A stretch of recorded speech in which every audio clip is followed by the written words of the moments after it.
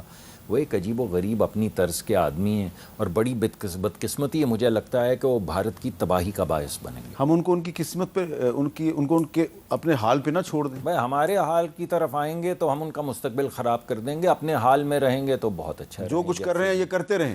نہیں, ہم تو اس کے حق میں نہیں, میں نے تو آپ کو بتایا ہے. میں سمجھتا ہوں ہمیں تو چھوڑیں, ہماری طرف تو دیکھیں گے تو لیکن یہ ان کے اپنے ملک, کسی بھی ملک میں ایسی انسانیت سوز جو گفتگو ہوئی ہے, مجھے تو اس کی حقیقت آپ کی کے ذریعے نہیں, مجھے تو کچھ جو انڈین جرنلسٹ آتھرز ہیں, کچھ خواتین, جی انہوں نے مجھے بھجوایا. تو یہ آپ بتائیے کہ اس طرح کی بات کے بعد کیا. بہت بہت شکریہ مصدق ملک صاحب اور علی زبر صاحب, بہت بہت شکریہ.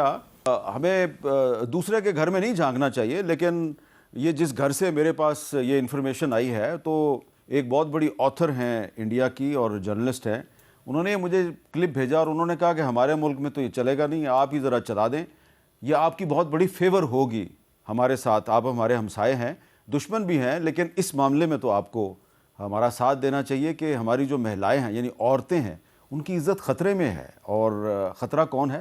نریندر مودی. اجازت دیجیے, اللہ حافظ.